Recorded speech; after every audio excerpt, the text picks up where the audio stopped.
나의 세상은 소독약 냄새로 가득 차 있었다. 밤 11시, 거대한 종합병원의 모든 소음이 잠들고 나면 비로소 나의 시간이 시작되었다. 나는 텅 빈 복도를 내키만 한 청소 카트를 밀며 유령처럼 오갔다. 형광등 불빛이 차갑게 떨어지는 하얀 복도. 내 발밑에서 젖은 대걸레가 슥 소리를 내며 바닥을 닦아내는 소리만이 이 거대한 정적을 깨우는 유일한 소음이었다. 나는 이 일이 좋았다. 아니, 좋고 싫고를 따질 문제가 아니었다. 이 일은 나의 방패이자 나의 위장이었다. 아무도 병원에 늙고 말없는 청소부에게 관심을 갖지 않았다. 사람들은 나를 보아도 보지 못했다. 나는 투명 인간처럼 이 하얗고 깨끗한 세상 속에서 나의 과거를, 나의 진짜 모습을 완벽하게 숨길 수 있었다. 나는 대걸레질을 할 때도 허투루 힘을 쓰는 법이 없었다. 최소한의 움직임으로 최대의 효율을 냈다. 허리와 다리의 힘을 이용해 무게 중심을 옮기며 대걸레와 내가 한 몸이 된 것처럼 움직였다. 가끔 젊은 간호사들은 내 모습을 보고 아주머니는 청소하는 모습이 꼭 춤추는 것 같아요 하고 말하곤 했다. 그들은 몰랐다. 나의 이 모든 움직임이 사람의 급소를 향해 칼을 꽂아 넣던 그 지독한 살인 기술의 변형이라는 것을. 새벽 2시, 나의 유일한 휴식 시간이자 저녁 식사 시간이었다. 나는 지하 1층의 작은 청소 노동자 휴게실로 향했다. 아무도 없는 텅 빈 방. 나는 작은 보온 도시락을 열었다. 흰쌀밥과 김치 한 조각, 그리고 멸치볶음. 언제나 똑같은 단출한 식사였다. 나는 창밖을 내다보며 말없이 밥을 씹었다. 창밖으로는 잠들지 않는 도시의 불빛이 강물처럼 흐르고 있었다. 저 화려한 불빛의 세계와 소독약 냄새뿐인 나의 세계. 그 사이에는 투명하고도 단단한 유리창이 가로막고 있었다. 나는 그 거리감이 안전하다고 느꼈다. 밥을 먹고 다시 복도로 나왔을 때였다. 3층 신경외과 병동 앞에서 소란이 일고 있었다. 당신들 의사 불러오라고 내 어머니가 지금 위독하시다는데 간호사 나부랭이가 뭘 안다고 괜찮다는 거야. 값비싼 양복을 입은 기름진 얼굴의 중년 남자가 젊은 간호사의 멱살이라도 잡을 듯이 소리치고 있었다. 그 간호사는 최은서 씨였다. 이 병원에 온 지 이제 갓 석 달이 지난 어리고 착한 간호사. 그녀는 환자들에게 언제나 친절했고 가끔 나 같은 청소부에게도 먼저 다가와 따뜻한 커피를 건네주곤 했다. 지금 그녀는 잔뜩 겁에 질린 얼굴로 어쩔 줄 몰라 하며 서 있었다. 선생님, 진정하시고. 주치의 선생님께서는 지금 다른 응급 수술 중이셔서. 시끄러워. 그럼 다른 의사라도 불러와. 남자는 고함을 지르며 옆에 있던 의료용 트레이를 발로 걷어찼다. 쨍그랑 날카로운 소리와 함께 주사기와 약병, 거즈 따위가 바닥에 어지럽게 쏟아졌다. 은서 씨의 눈에 결국 눈물이 그렁그렁 맺혔다. 복도를 지나가던 다른 의사나 간호사들은 그 광경을 보고도 못 본 척 걸음을 재촉할 뿐이었다. 아무도 그와 엮이고 싶지 않은 것이리라. 나는 조용히 내 청소 카트를 그쪽으로 밀고 갔다. 나는 소리치는 남자에게 아무 말도 하지 않았다. 대신 바닥에 쪼그려 앉아 흩어진 유리 조각과 약병들을 하나하나 줍기 시작했다. 나의 움직임은 침착하고 정확했다. 그 어떤 소음도 감정도 없이 묵묵히 내 할 일을 할 뿐이었다. 나의 그런 침묵이 오히려 남자의 기세를 꺾은 모양이었다. 그의 고함 소리가 조금씩 잦아들었다. 나는 쏟아진 내용물들을 모두 치운 뒤 대걸레로 바닥을 깨끗하게 닦았다. 그리고 자리에서 일어나 처음으로 남자의 눈을 똑바로 쳐다보았다. 선생님, 내 목소리는 낮고 조용했다.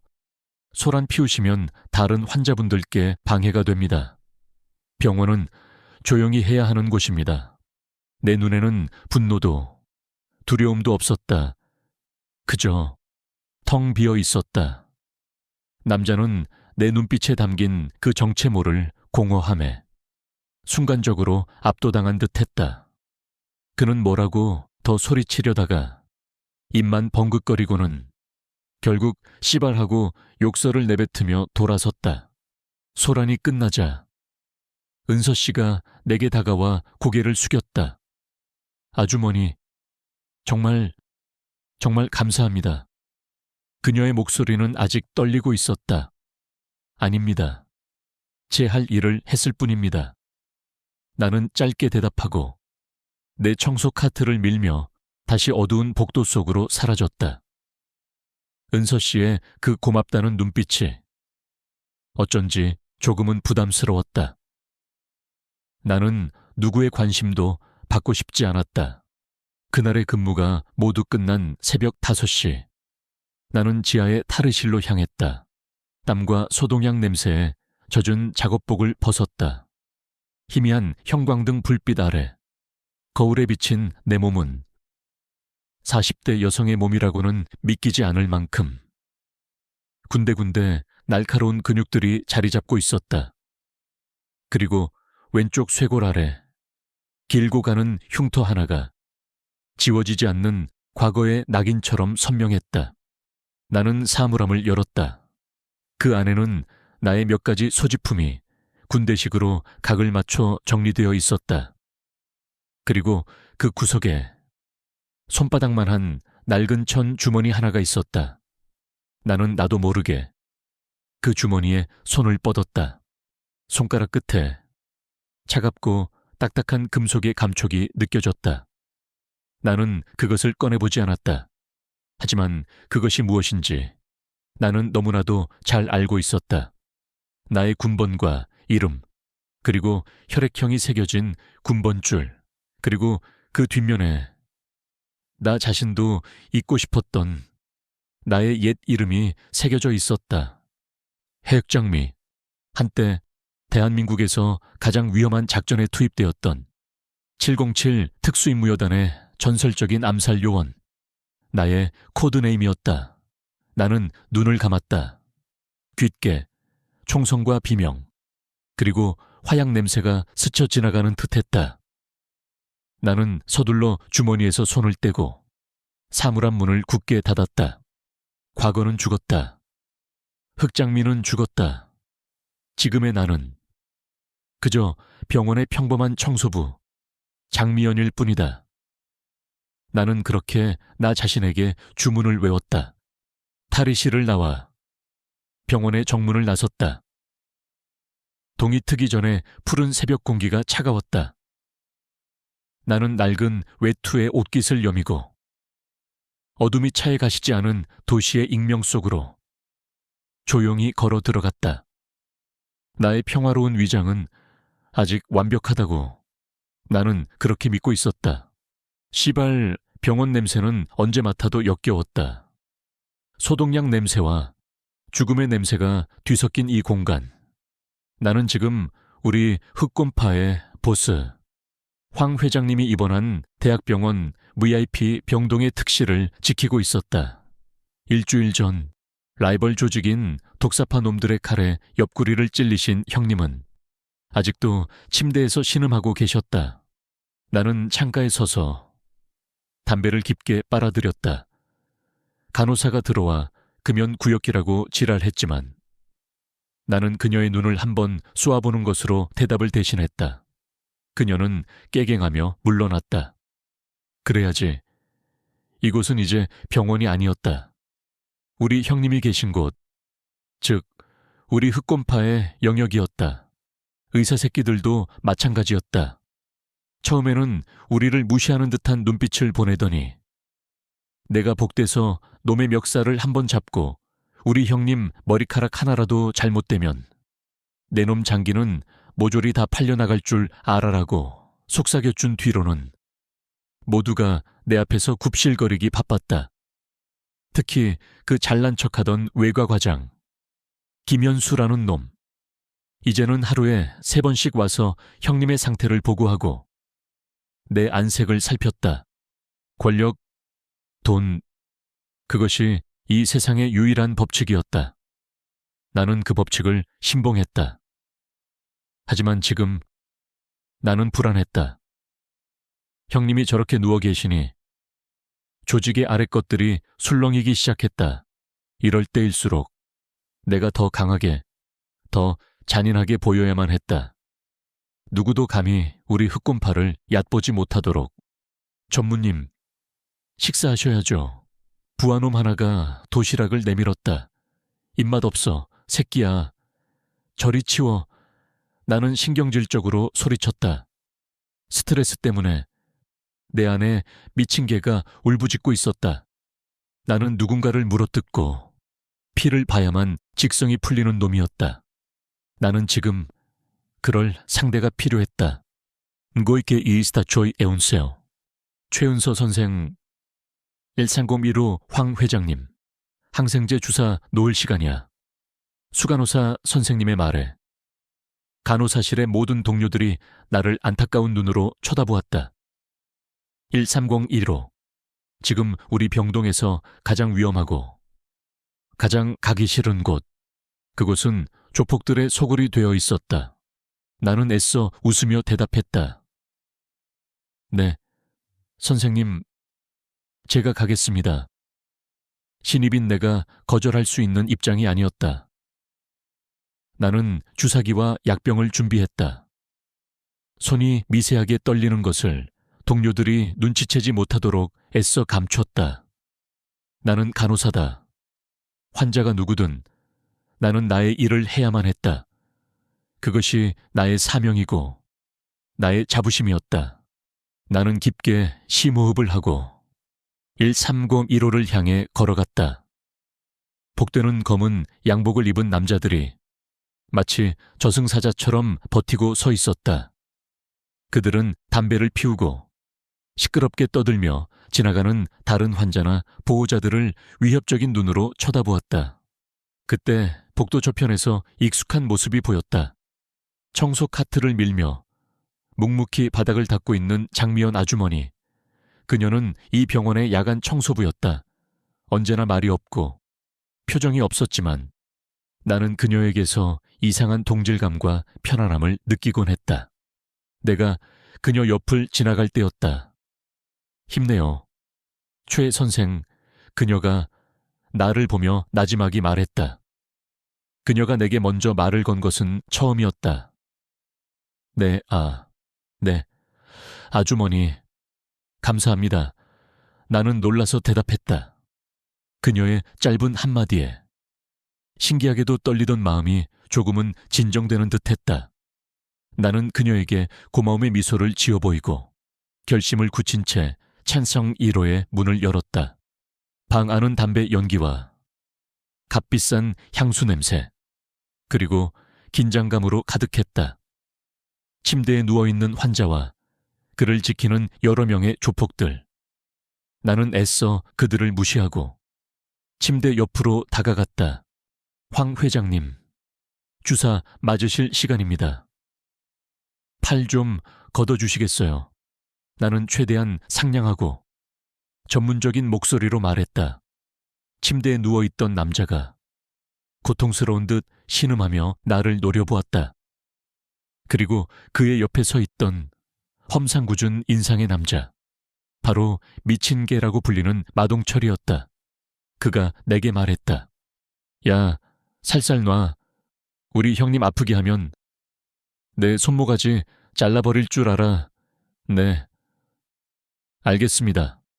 나는 떨리는 손으로 환자의 팔에 알코올 솜을 문질렀다. 그리고 주사바늘을 그의 혈관에 꽂아 넣었다. 항생제는 원래 좀 뻐근한 통증이 있는 주사였다. 약물이 들어가는 순간 침대에 누워있던 황 회장이 고통스러운 비명을 질렀다. 으아가파, 이 씨발년이. 그것이 신호탄이었다. 내 옆에 서 있던 마동철이 기다렸다는 듯이 내 머리채를 움켜쥐었다. 이 개 같은 년이 감히 우리 형님을 찔렀어. 아앙 나는 비명을 지르며 바닥에 나동그라졌다. 그가 내 위로 올라타 내 뺨을 사정없이 내리쳤다. 짝! 짝! 소리와 함께 입안에서 비릿한 피맛이 느껴졌다. 다른 조폭들은 문을 막아섰고 마침 회진을 위해 방에 들어와 있던 김현수 과장님은 공포에 질려 아무것도 하지 못한 채 그 자리에 얼어붙어 있었다. 나는 완전히 고립되었다. 내년이 간호사인지 아니면 우리 형님 죽이러 온 킬러인지 내가 직접 확인해 봐야겠다. 마동철이 광기에 찬 눈으로 나를 내려다보며 내 유니폼 상의를 움켜쥐었다. 내년이 입고 있는 그 간호사 옷. 내가 지금 당장 벗겨주마. 그가 내 옷을 찢으려 하는 순간 나는 공포에 질려 눈을 질끈 감았다. 이제 모든 것이 끝이라고 생각했다. 잉고이크 장미연. 나는 복도 끝에서 걸레를 빨고 있었다. 그때 찬상 1호실에서 은서 씨의 비명소리가 들려왔다. 나는 하던 일을 멈췄다. 내 몸의 모든 감각이 마치 사냥을 앞둔 맹수처럼 그 소리가 나는 쪽을 향해 곤두섰다. 나는 조용히 대걸레를 내려놓았다. 그리고 1301호실을 향해 걸어갔다. 복도에 서 있던 조폭놈들이 나를 막아서려 했다. 어이, 아줌마, 여긴 들어오면 안 돼. 썩 꺼져. 나는 그를 쳐다보지 않았다. 그저 내 앞을 가로막은 그의 팔을 손가락으로 가볍게 툭 쳤을 뿐이다. 그런데 그 순간 장정의 팔이 마치 종이장처럼 옆으로 밀려났다. 놈은 자신의 팔이 왜 밀려났는지 이해하지 못한 채 멍하니 나를 쳐다보았다. 나는 열린 문틈으로 방 안의 광경을 보았다. 마동철이라는 남자가 은서 씨의 위에 올라타 그녀의 옷을 찢으려 하고 있었다. 은서 씨는 울면서 발버둥 치고 있었고 의사 가운을 입은 남자는 공포에 질려 그 모습을 지켜만 보고 있었다. 그 광경을 보는 순간 20년간 내가 필사적으로 잠재워 왔던 내 안의 흑장미가 긴 잠에서 깨어나 그 검고 날카로운 가시를 세우기 시작했다. 나는 방 안으로 들어섰다. 나의 등장은 너무나도 조용해서 마동철은 내가 바로 자기 등 뒤에 서 있다는 사실조차 눈치채지 못했다. 나는 그의 어깨를 손가락으로 가볍게 톡 쳤다. 뭐야? 시발 그가 욕설을 내뱉으며 뒤를 돌아보았다. 그리고 그는 내 눈을 보았다. 감정이 완전히 소거된 텅 빈 죽음의 눈동자를. 나는 그의 눈을 보며 나지막이 말했다. 그 아이에게서 손 떼. 다음 순간 나는 그의 턱을 손바닥으로 올려쳤다. 퍽 하는 둔탁한 소리와 함께 그의 거대한 몸이 뒤로 나자빠졌다. 내 세상의 평화는 그렇게 끝이 났다. 나의 지옥이 다시 시작되고 있었다. 비명, 그것은 내가 이 지긋지긋한 세상에서 가장 듣기 싫어하는 소리였다. 특히 선하고 약한 존재가 공포에 질려 내지르는 비명은 내 안의 가장 깊은 곳에 잠들어 있던 나조차도 두려워하는 무언가를 깨우곤 했다. 복도 끝에서 은서 씨의 짧은 비명이 들려왔다. 그 순간 내 손에 들려있던 대걸레의 무게가 사라졌다. 소독약 냄새도, 병원의 차가운 공기도, 내 주변의 모든 것이 의미를 잃었다. 내 세상은 오직 그 비명이 터져나온 301호실, 그 하나의 좌표만을 향해 수축하기 시작했다. 나는 조용히 대걸레를 벽에 기대어 놓았다. 그리고 상 1호실을 향해 걸어갔다. 복도에 서 있던 검은 양복의 사내가 내 앞을 가로막았다. 그는 나를 벌레 보듯 내려다보며 손을 휘저었다. 어이, 아줌마, 여긴 청소하는 데가 아니야. 썩 꺼져. 나는 그를 쳐다보지 않았다. 내 눈은 오직 열린 문틈으로 보이는 방 안의 광경에 고정되어 있었다. 나는 그저 내 앞을 가로막은 그의 팔을 내 손가락으로 가볍게 툭 쳤을 뿐이다. 내 움직임은 힘이 실리지 않았다. 하지만 내 손가락이 그의 팔의 특정 신경 다발을 누르는 순간 그의 팔은 마치 전기에 감전된 것처럼 저리며 힘없이 옆으로 밀려났다. 그는 자신의 몸에 무슨 일이 일어났는지 이해하지 못한 채 멍하니 나를 쳐다보았다.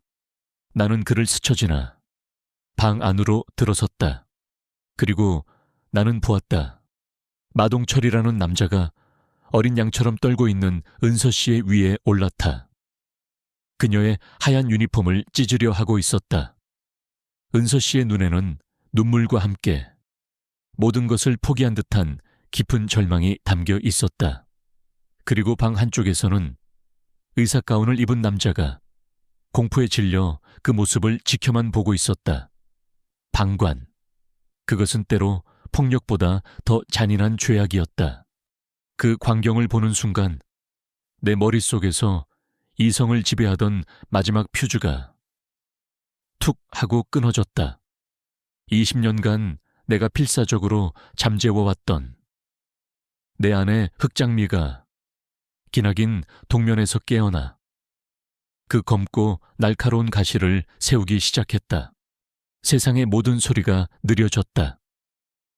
나는 소리 없이 마동철의 등 뒤로 다가갔다. 나의 등장은 너무나도 조용해서 그는 자신의 죽음이 바로 등 뒤에 서 있다는 사실조차 눈치채지 못했다. 나는 그의 어깨를 손가락으로 가볍게 톡 쳤다. 뭐야? 시발 그가 욕설을 내뱉으며 짜증스럽게 뒤를 돌아보았다. 그리고 그는 내 눈을 보았다. 모든 감정이 소거된 텅 빈 심연과도 같은 나의 눈동자를 그의 눈에 처음으로 당황이라는 감정이 스쳐 지나갔다. 나는 그의 눈을 보며 나지막이 말했다. 그 아이에게서 손 떼. 내 목소리는 공기를 얼릴 만큼 차가웠다. 그가 내 말의 의미를 채 파악하기도 전에 내 몸이 먼저 움직였다. 나는 손바닥을 펴 그의 턱뼈 아래 경동맥이 흐르는 급소를 정확하게 올려쳤다. 울대라고 불리는 곳. 이곳에 정확한 충격이 가해지면 뇌로 가는 혈류가 순간적으로 차단되어 극심한 형이증과 함께 신체의 통제력을 상실하게 된다. 퍽 둔탁한 소리와 함께 마동철의 거대한 몸이 비틀거렸다. 그의 눈이 초점을 잃고 동공이 풀렸다. 크헉. 그가 비명을 지를 틈도 없이 나는 그의 명치에 정권을 꽂아 넣었다. 남아있던 숨이 모두 터져 나오며 그의 몸이 뒤로 나자빠졌다. 이 미친년이 방 안에 있던 다른 조폭 두 놈이 그제야 정신을 차리고 내게 달려들었다. 한 놈은 주먹을 휘둘렀고 다른 한 놈은 허리춤에서 칼을 꺼내려 했다. 나는 먼저 주먹을 휘두른 놈을 상대했다. 나는 그의 공격을 피하지 않았다. 대신 더 안쪽으로 파고들었다. 그의 주먹이 내 옆구리를 스쳐 지나가는 순간 나는 그의 팔꿈치 관절 안쪽을 내 팔꿈치로 강하게 찍어 눌렀다. 우두둑 하는 끔찍한 소리가 났다. 놈의 팔이 기괴한 각도로 꺾였다. 으악! 그가 비명을 지르며 바닥을 뒹굴었다. 다른 한 놈이 마침내 칼을 꺼내 들고 내 복부를 향해 찔러 들어왔다. 아주 빠르고 위협적인 공격. 하지만 내 눈에는 그의 모든 움직임이 느린 화면처럼 보였다. 나는 옆에 있던 링거 스탠드를 발로 차 그의 앞으로 쓰러뜨렸다. 그가 잠시 주춤하는 사이 나는 그의 안으로 파고들었다. 그의 칼든 손목을 다른 손으로 제압하고 내 손바닥으로 그의 콧뼈를 강하게 밀어 올렸다. 사람의 콧뼈는 생각보다 약했다.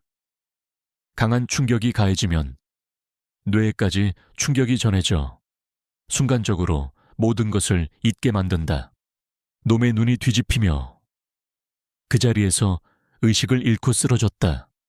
손에 들고 있던 칼이 쨍 하는 소리를 내며 바닥에 떨어졌다. 모든 것이 10초도 채 되지 않아 끝났다. 방 안에는 침대에 누워 이 모든 것을 공포에 질려 지켜보던 황 회장의 거친 숨소리와 바닥에 쓰러진 조폭들의 신음소리, 그리고 은서 씨의 흐느낌만이 남아있었다. 나는 그 혼돈의 한가운데에 서 있었다. 숨이 차지도 땀이 나지도 않았다. 마치 매일 아침 병원 복도를 청소하듯 아주 익숙하고 당연한 일을 해치운 기분이었다. 나는 바닥에 쓰러진 마동철을 내려다보았다. 그는 아직도 정신을 차리지 못한 채 고통 속에서 허우적거리고 있었다.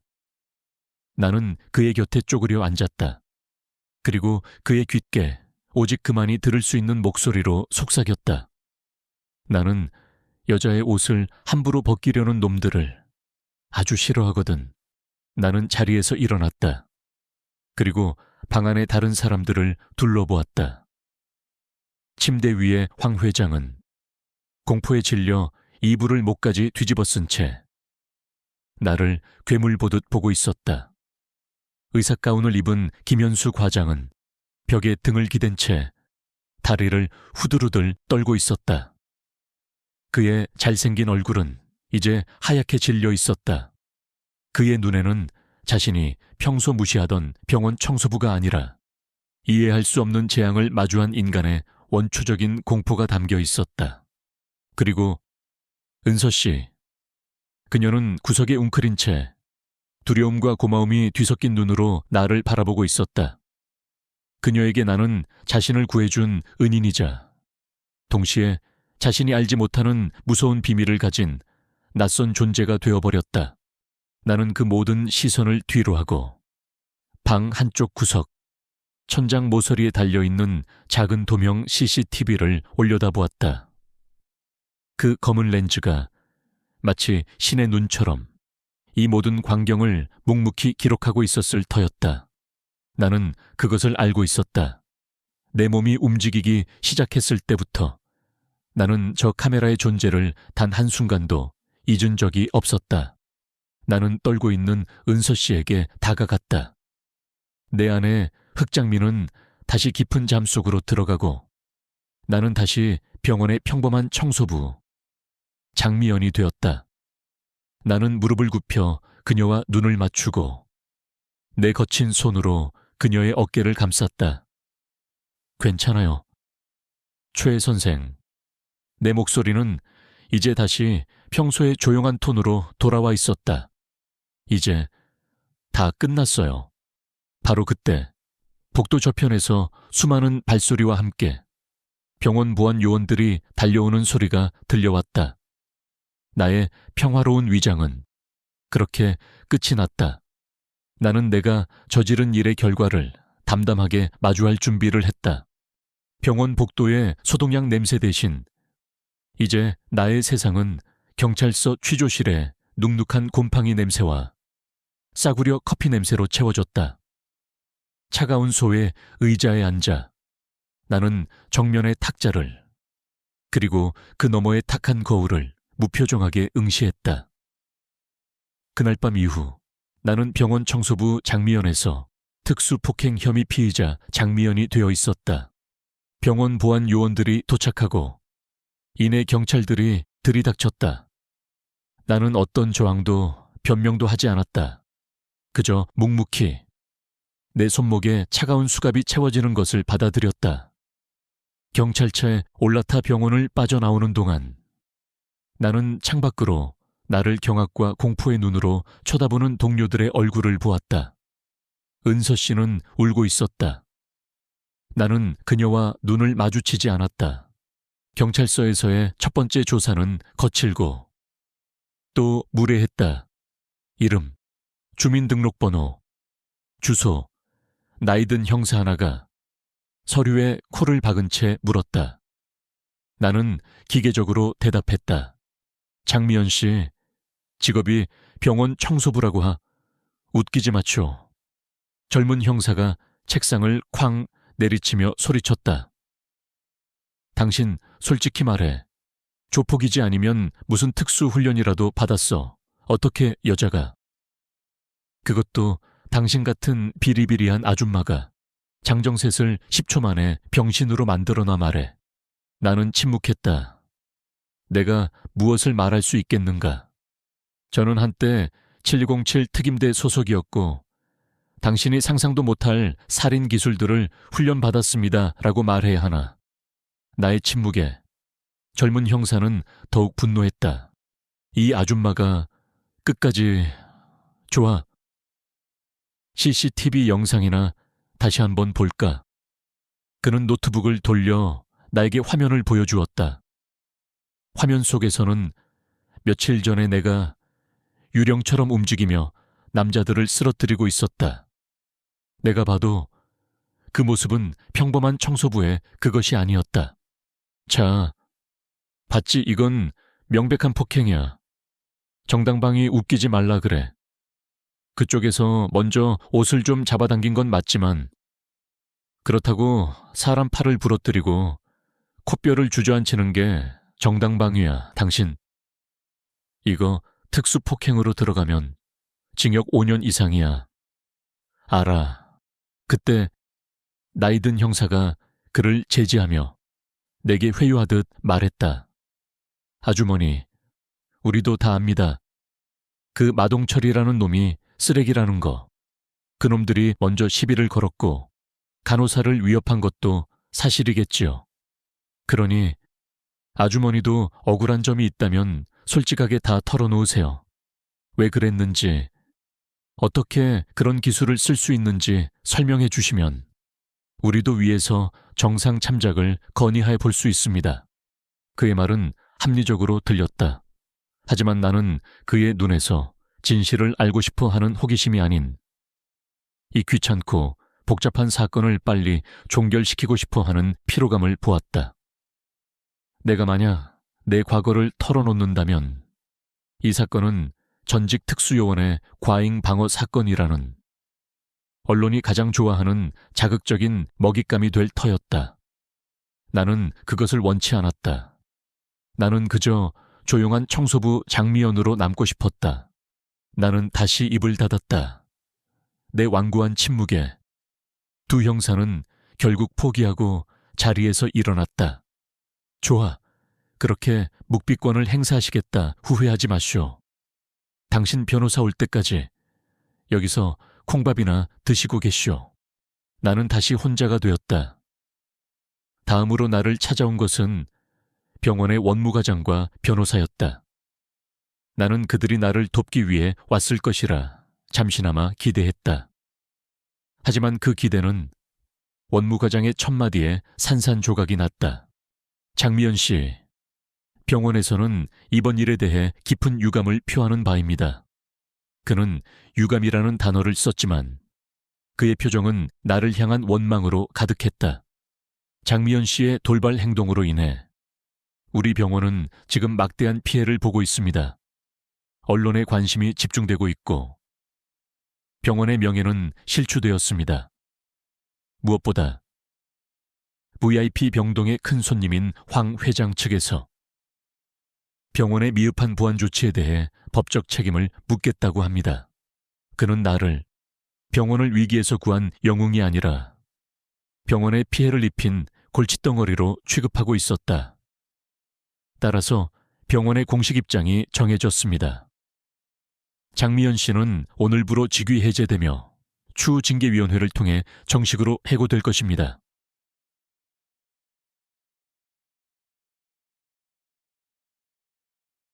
다만 장미연 씨가 지금이라도 피해자 측에게 정중히 사과하고 원만하게 합의를 본다면 병원 차원에서도 더 이상 법적인 책임을 묻지는 않겠습니다. 부디 현명한 판단을 하시길 바랍니다. 그들은 내게 등을 돌렸다. 내가 몸담았던 조직은 그렇게 쉽게 나를 버렸다. 나는 이제 가해자이자 피해자이자 동시에 버림받은 자가 되었다. 마지막으로 나를 찾아온 사람은 검찰에서 나온 듯한 직급이 높아 보이는 남자였다. 그는 내게 서류 한 장을 내밀었다. 장미연 씨, 흑곰파 측 변호인단에서 당신을 특수폭행 및 상해 혐의로 정식 고소했습니다. 우리가 보기에도 이건 정당방위의 범위를 한참 넘어섰습니다. 유죄가 인정될 확률이 99% 이상입니다. 그는 잠시 말을 멈추고 나를 지그시 바라보았다. 하지만 이 사건이 재판까지 가면 양쪽 모두에게 피곤한 일이 될 겁니다.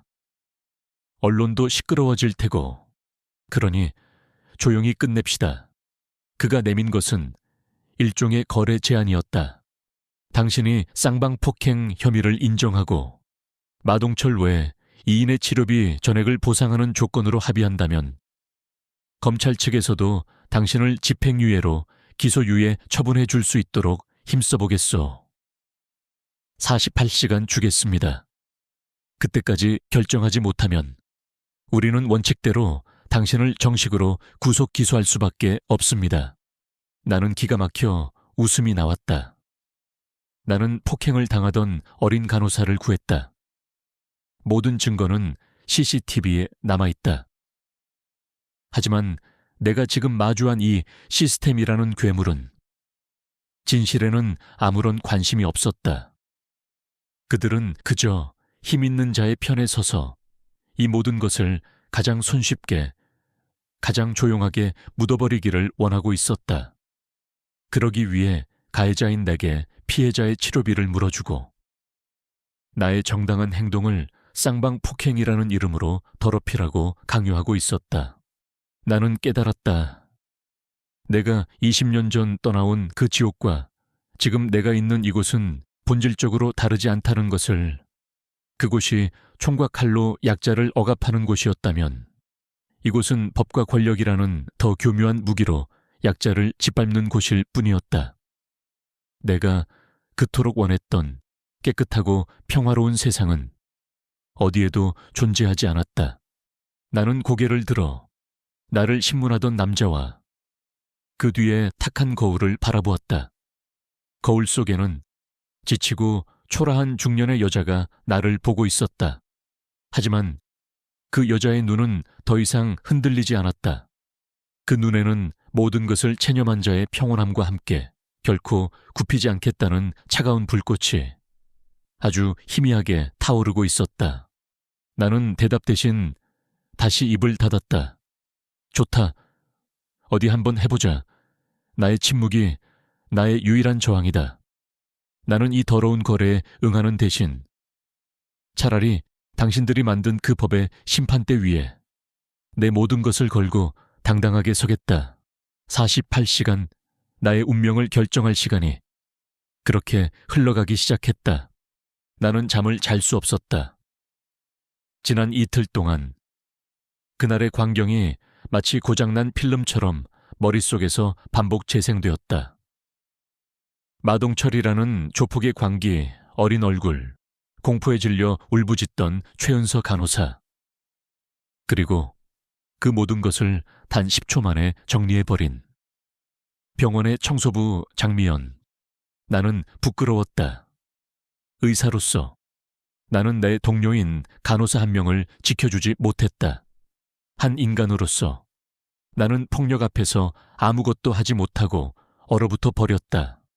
나의 하얀 의사 가운이 그날따라 위선자의 옷처럼 느껴졌다.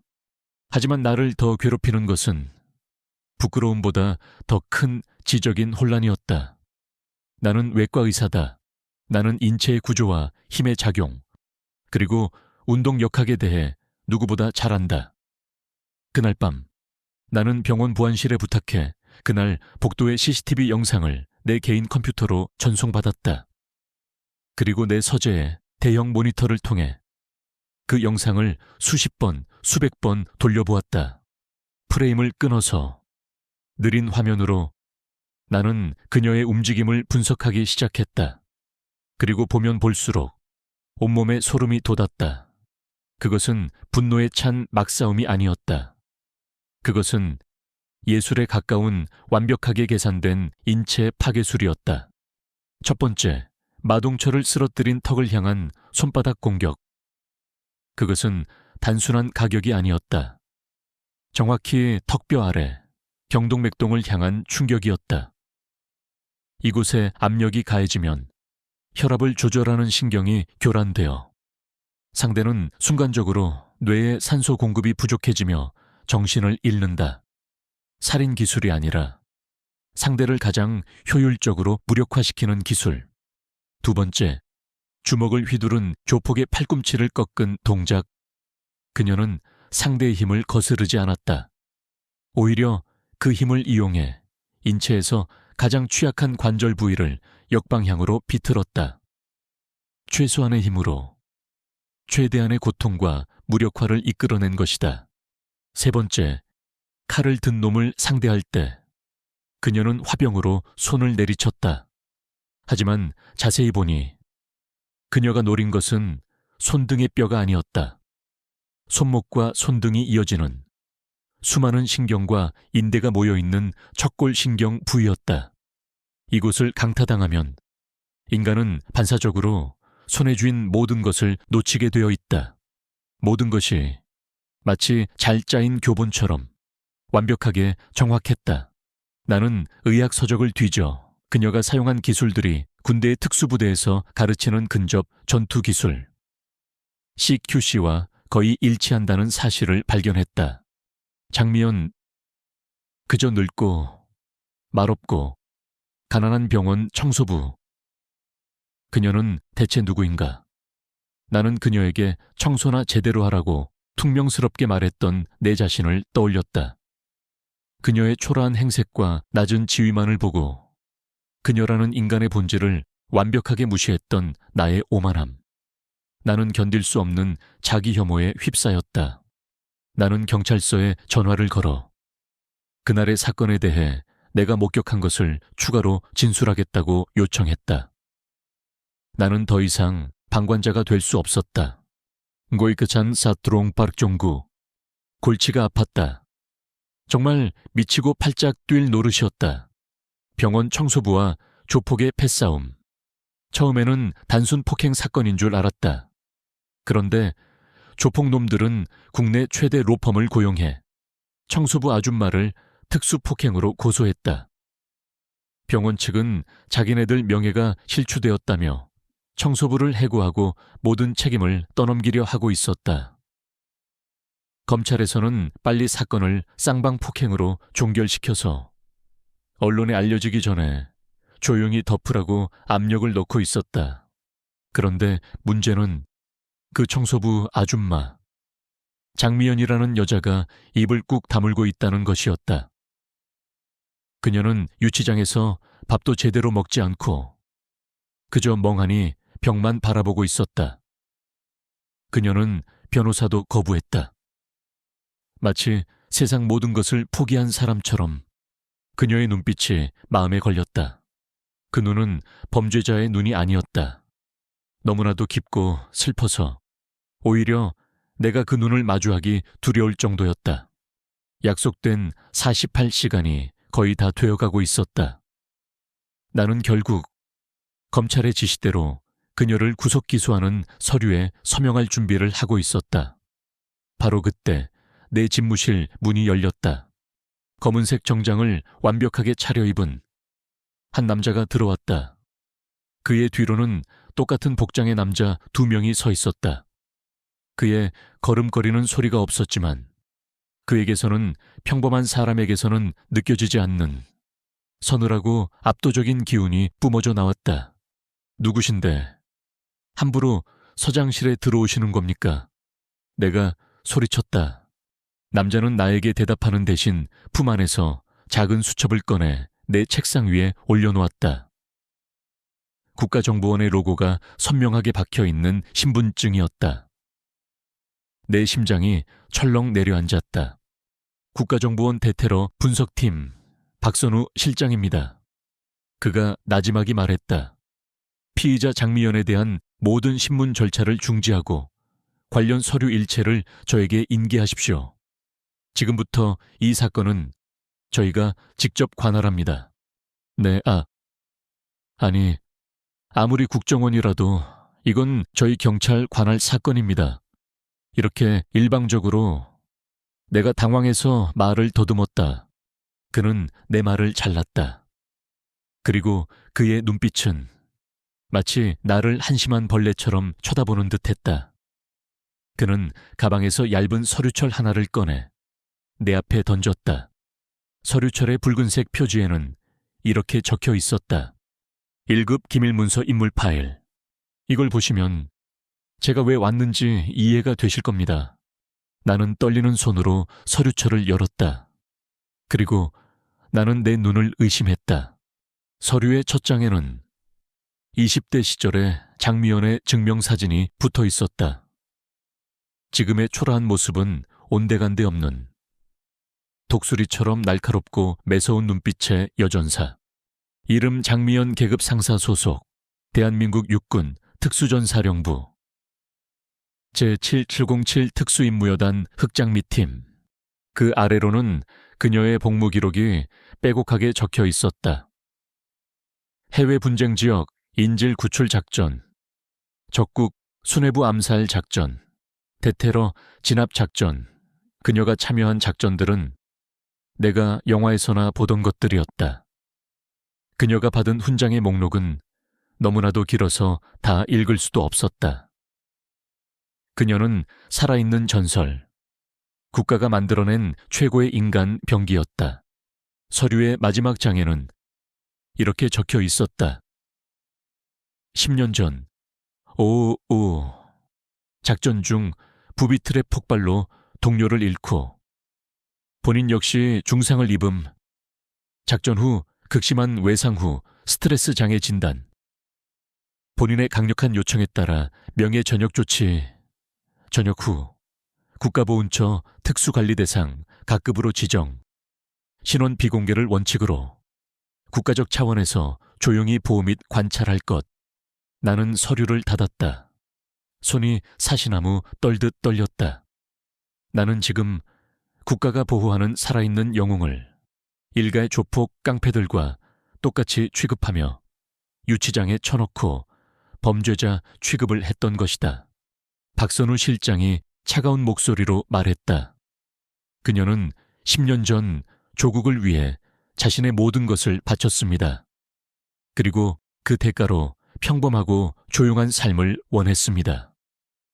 그런데 당신들은 그런 그녀의 마지막 안식처마저 빼앗고 다시 한번 그녀를 이 더러운 세상 속으로 끌어내렸습니다.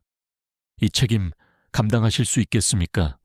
서장님, 나는 아무 말도 할 수 없었다. 내 이마에서 차가운 땀이 등줄기를 타고 흘러내렸다. 지금 즉시 장미연 씨를 석방하시오. 박 실장이 마지막 명령을 내렸다. 그리고 이 사건은 처음부터 없었던 일이 되는 거요. 흑곰파든 검찰이든 청와대든 그 어떤 압력이 들어와도 이 사건은 더 이상 존재하지 않는 사건이라고 보고하시오. 나머지는 우리가 알아서 처리할 테니 알겠소. 나는 고장난 기계처럼 그저 고개를 끄덕일 수밖에 없었다. 그가 떠나고 나는 한참 동안 멍하니 앉아 있었다. 그리고 떨리는 손으로 수화기를 들었다. 유치장 관리실이지. 지금 즉시 피의자 장미연 석방하도록. 나는 내 책상 위에 놓인 붉은색 기밀 문서 파일을 마치 폭탄처럼 두려운 눈으로 바라보고 있었다. 상황은 이제 완전히 역전되었다. 나는 경찰서를 나왔다. 모든 혐의가 취하되었습니다. 귀가하셔도 좋습니다. 나를 신문하던 형사는 이제 내 눈도 제대로 마주치지 못한 채 거의 도망치듯 말했다. 나는 아무런 설명도 듣지 못했다. 그저 어리둥절한 채 하룻밤 사이에 모든 것이 변해버린 세상 속으로 다시 던져졌을 뿐이었다. 경찰서 앞에는 그날 나를 찾아왔던 국정원 요원 박선우 실장이 검은색 세단 옆에 서서 나를 기다리고 있었다. 집까지 모셔다 드리겠습니다. 그는 짧게 말했고 나는 말없이 차에 올랐다. 차가 출발하고 우리는 한마디도 하지 않았다. 나는 창밖을 바라보며 지난 며칠간의 일이 마치 꿈처럼 느껴졌다. 나의 작고 허름한 단칸방에 돌아온 나는 가장 먼저 TV를 켰다. 그리고 나의 세상이 어떻게 뒤집혔는지를 비로소 알게 되었다. 모든 뉴스가 온종일 병원 복도에서 있었던 그날의 사건을 떠들고 있었다. 화면 속에서는 그날의 CCTV 영상이 반복해서 재생되고 있었다.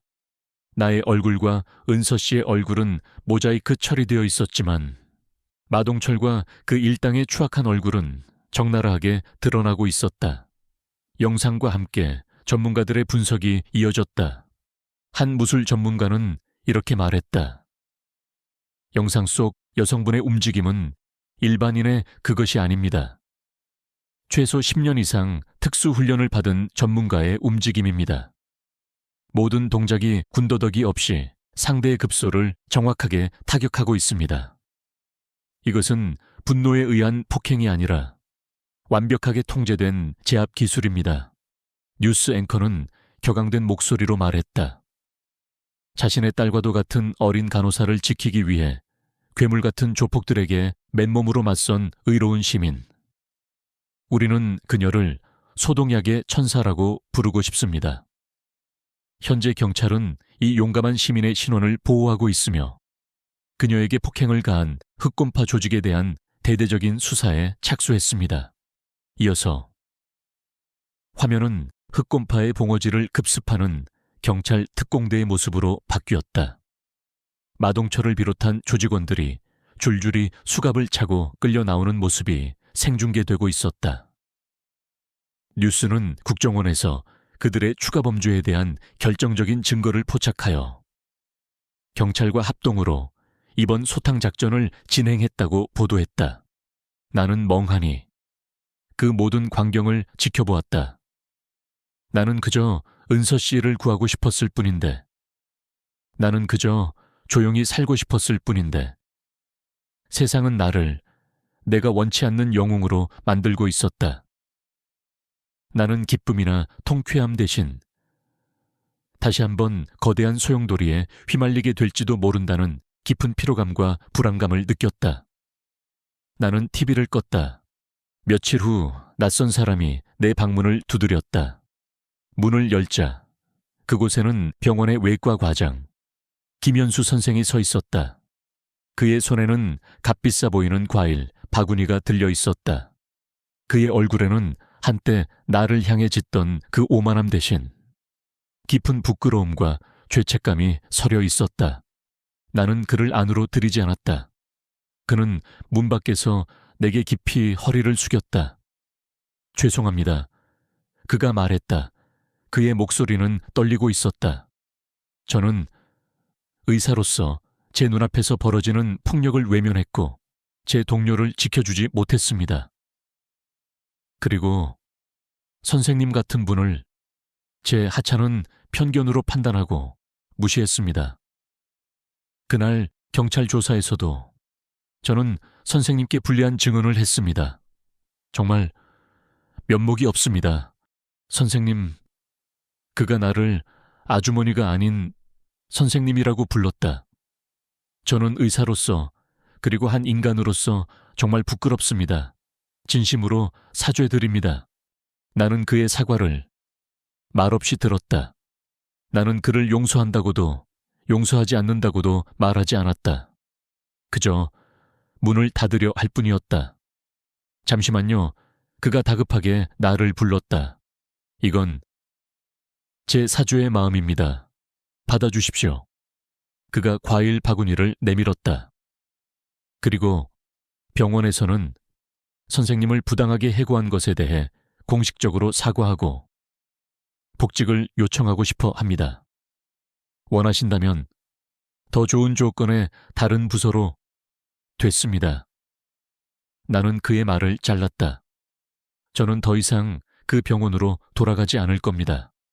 그리고 이 과일도 가져가세요. 저는 이런 비싼 것을 받을 자격이 없는 사람입니다. 나는 문을 닫았다.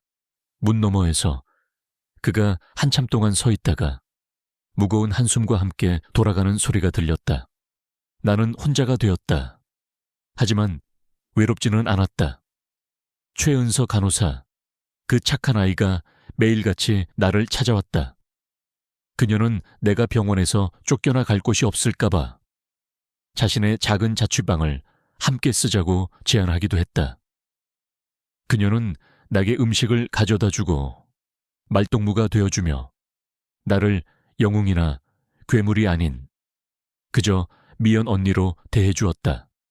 그녀의 따뜻함 속에서 내 마음속에 얼어붙었던 강이 조금씩 녹아내리는 것을 느꼈다. 그리고 어느 날 국정원의 박선우 실장이 다시 나를 찾아왔다. 그는 내 작은 단칸방에 들어와 나와 마주 앉았다. 이제 좀 안정을 찾으셨습니까?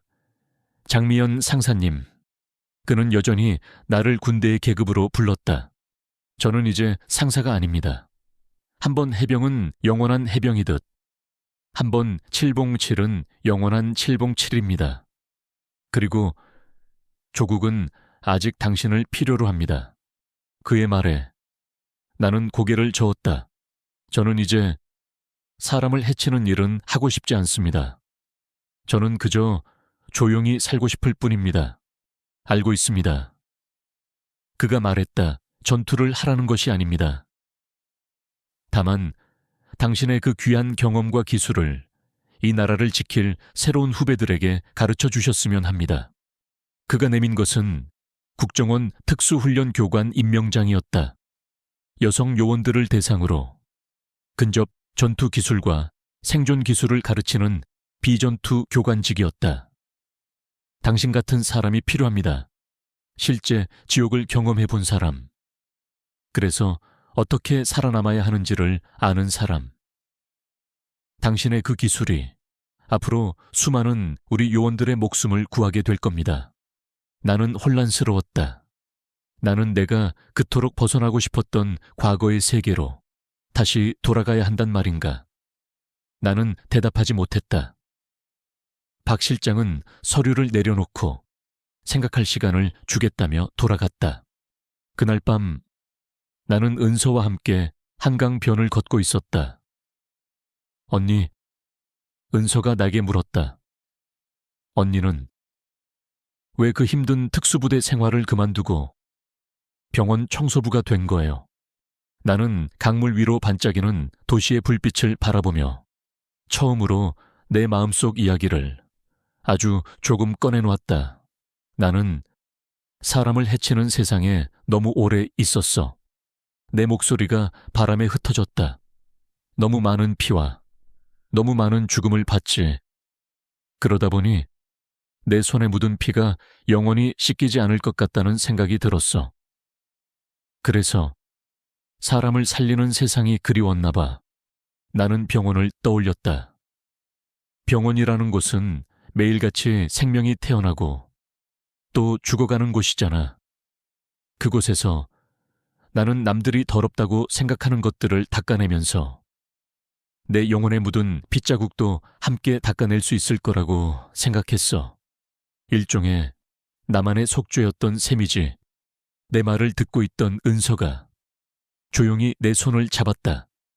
언니, 그녀의 목소리는 따뜻했다. 언니는 그날 저를 살리셨어요. 언니는 여전히 사람을 살리는 사람이에요. 방식이 조금 달라졌을 뿐이죠. 그녀의 그 한마디가 내 마음을 울렸다. 사람을 살리는 사람. 나는 품속에 있던 국정원의 임명장을 만지작거렸다. 어쩌면 내가 다시 돌아가야 할 이유가 바로 거기에 있는지도 몰랐다. 내가 가진 파괴의 기술로 역설적으로 누군가의 생명을 지키고 살리는 것 나의 새로운 평온은 어쩌면 내가 도망쳤던 바로 그곳에 다른 모습으로 나를 기다리고 있는지도 몰랐다. 1년 후 나는 낯선 곳에서 아침을 맞이했다. 더 이상 소독약 냄새가 코를 찌르지 않았다. 대신 숲속의 맑은 공기와 갓 내린 커피 향이 나를 깨웠다. 내가 있는 곳은 국정원 요원들을 위한 비밀 훈련 시설, 그 중에서도 여성 신입 요원들을 위한 특수 훈련동이었다. 나는 국정원의 제안을 받아들였다. 처음에는 망설였고 두려웠다. 내가 다시 그 살벌했던 과거의 세계와 엮이는 것이 과연 옳은 일일까?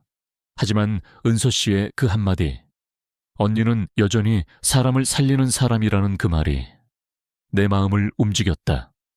어쩌면 이것이 내가 찾던 또 다른 속죄의 방식일지도 모른다고 생각했다.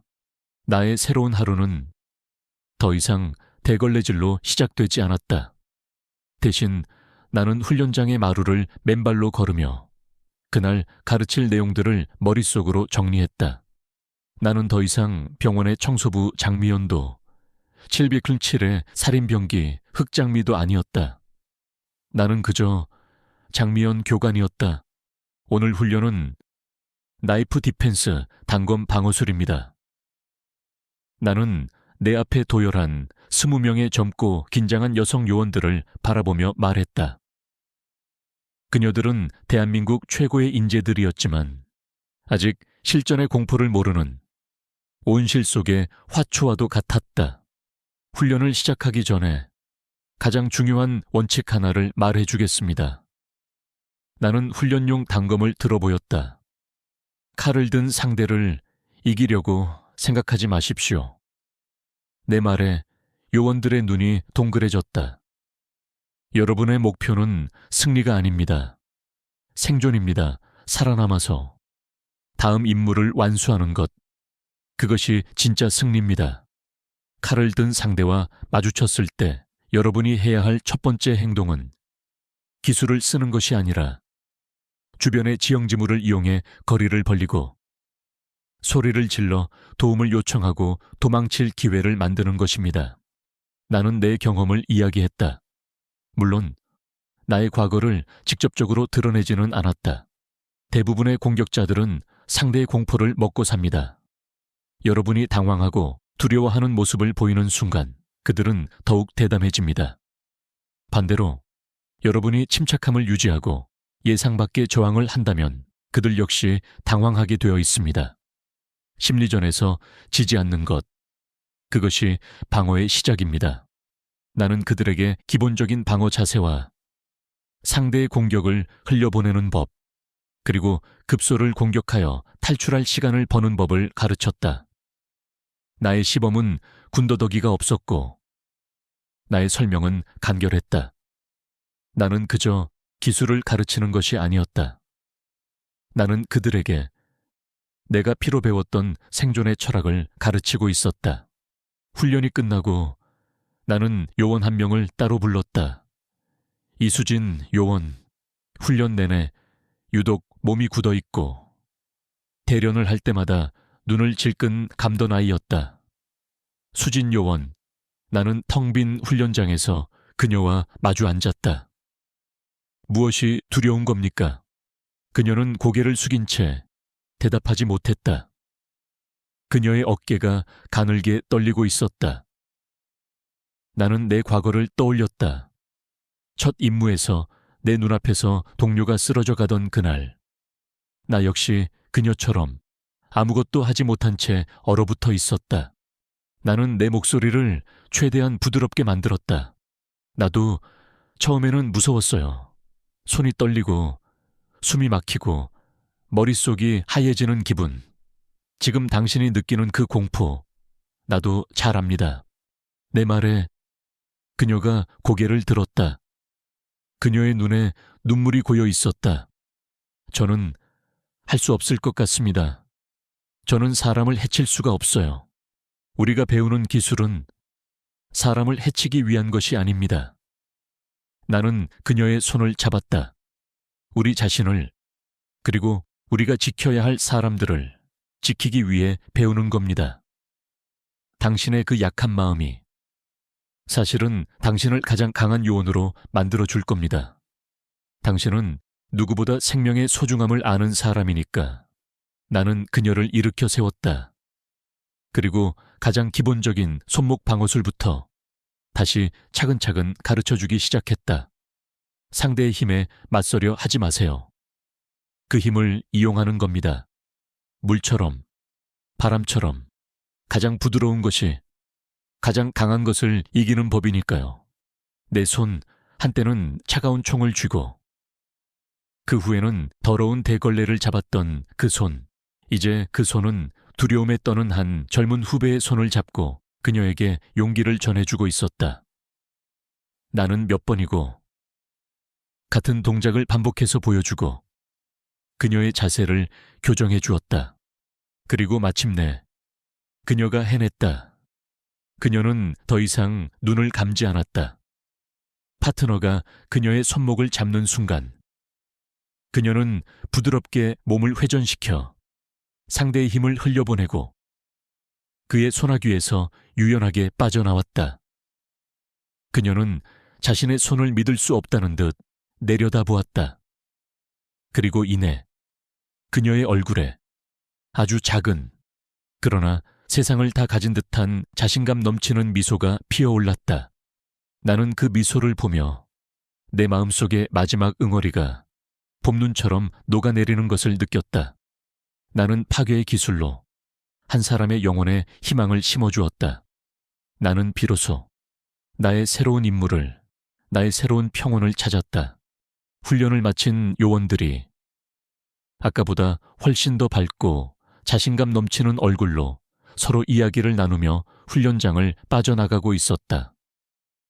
나는 그 모습을 마치 정원사가 자신의 정원에 핀 꽃들을 바라보듯 흐뭇하게 바라보았다. 그들은 모두 저마다의 가시를 가진 아름답고 강인한 장미들이었다. 그리고 나는 그들이 더 튼튼한 가시를 키워 스스로를 지킬 수 있도록 돕는 이름 없는 정원사였다. 흑장미는 죽었다. 하지만 이제 수많은 새로운 장미들이 이곳에서 피어날 준비를 하고 있었다. 나는 그 사실에 아주 오랜만에 마음 깊은 곳에서 우러나오는 작은 미소를 지었다. 나의 길고 어두웠던 겨울이 끝나고 나의 이름과도 같은 진짜 장미의 봄이 오고 있었다. 오늘 이야기는 여기까지입니다. 저희 이야기가 마음에 드셨다면 구독과 좋아요 버튼을 꼭 눌러주세요. 여러분의 클릭 한 번이 저희에게는 다음 이야기를 만드는 큰 힘이 됩니다. 댓글로 여러분의 생각을 알려주시거나 공유하고 싶은 이야기가 있다면 언제든지 환영입니다. 다음에는 더 흥미롭고 감동적인 이야기로 찾아뵙겠습니다. 감사합니다.